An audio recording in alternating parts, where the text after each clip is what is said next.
Tonight on WVUA News at 6. A mother is shot in front of her children. Find out why her husband is now facing charges for her death. And those soda drinks we all love for their caffeine may not be adding pounds, but they can increase your waistline. We'll show you the magic number that the experts say are also making them dangerous to your health. Plus, we'll show you where the Crimson Tide landed in this week's BCS rankings and how the defense landed there. WVUA News at 6 is next. You're watching Alabama's WVUA News at 6.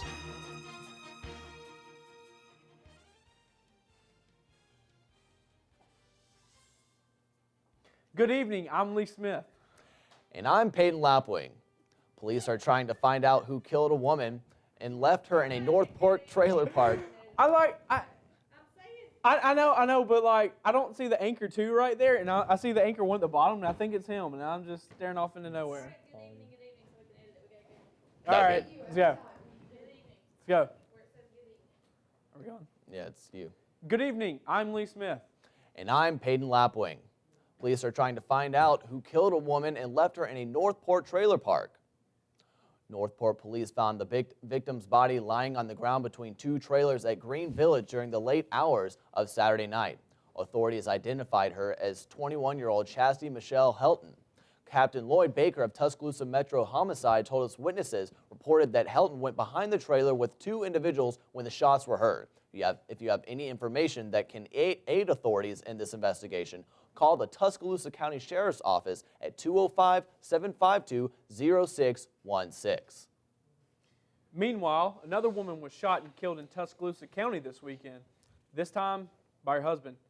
It happened in Vance around 3 this morning on Wallace Chapel Lane. Captain Baker told us 25-year-old Matthew Whiteman shot and killed his wife, 25-year-old Allison Whiteman, with a hunting rifle. Whiteman told authorities he was preparing a pair of rifles to go target shooting and accidentally shot his wife while she was laying in bed.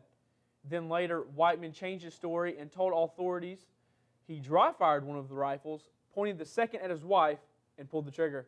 And according to Baker, Whiteman told authorities he was playing around and didn't realize it was loaded. He's charged with manslaughter and being held in Tuscaloosa County Jail on $30,000 bond. An update on the BP oil spill. The claims offices are set to close tomorrow on Alabama's Gulf Coast. More than $5.8 billion in claims have been paid out since the oil spill in April of 2010. The U.S. Coast Guard has agreed to end BP's cleanup responsibility for all but a small portion of the Gulf Coast. The plan to restore the Gulf Coast includes planting new vegetation and adding new sand to beaches. On your health watch, a new reason to lay off those sugary drinks. A new study says the drinks can expand your waistline without making you weigh more. And doctors say that can be dangerous to a woman's health. Researchers looked at data on more than 4,000 people, middle-aged and older, and they compared those who drank 2 or more sugary drinks in a day to people who drank 1 or less. And they found women who drank at least 2 had increasing waist sizes and were nearly 4 times more likely to develop fats in the blood. Researchers did not see, however, the trend in men. What better way to prevent cardiovascular disease than by starting with our children? New guidelines recommend children between 9 and 11 years old should be tested for high cholesterol regardless of family history.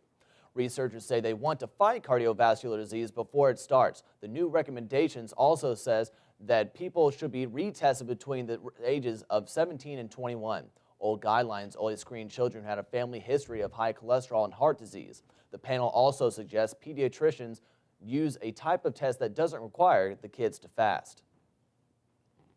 Saturday night in Starkville, the Tide defense once again proved why it leads the nation in every major defensive category. Bama held the Bulldogs to 131 total yards of offense, the lowest total in the Dan Mullen era at Mississippi State. That included only 12 yards rushing and 119 yards passing. The Bulldogs converted only 3 of 16 third down conversions, and the Tide also had a key stand late in the second quarter when Mississippi State had its first and goal at the 4 when they were down 7-0. The Bulldogs ended up missing a 29-yard field goal, and after the game, Nick Saban said he was pleased about his defense and that they were able to contain both Bulldog quarterbacks. BCS standings, LSU's the top, number 1. Oklahoma State's number 2. Alabama's ranked 3rd. Oregon's 4th. And Oklahoma is 5th. Saturday between the hedges in Athens, Auburn and Georgia were tied at 7, and then the Tigers surrendered 38 unanswered points and got whipped 45-7 for their worst loss in the rivalry since 1946. Georgia outgained Auburn 528 to 195 yards in total offense while having a time of possession advantage of 40 minutes to 19. Auburn converted on only 3 of 11 third down conversions. Gene Chizik says the performance was a total team loss. Tony Stewart came to Phoenix 3 points behind Carl Edwards in the next to last race of the Sprint Cup chase, and after the dust had settled, Stewart is still 3 points behind after finishing 3rd behind Edwards, who was 2nd. Oh, and if you must know, Casey Kane ended a 2-year drought by winning the Cobalt Tools 500. Stewart and Edwards will decide the championship next Sunday at Homestead Miami Speedway. Straight ahead on WVUA News at 6, meteorologist Richard Scott will join us for a look ahead at the forecast for the home game weekend. And when it comes to the scandal at Penn State, the story just keeps unfolding. Find out the latest on who is in hot water because of accusations against Jerry Sandusky. And the Crimson Tide men added their 2nd win of the season on the hardcourt. CU is already standing out as a team leader. Those stories and more when WVUA News at 6 continues. Dun, dun.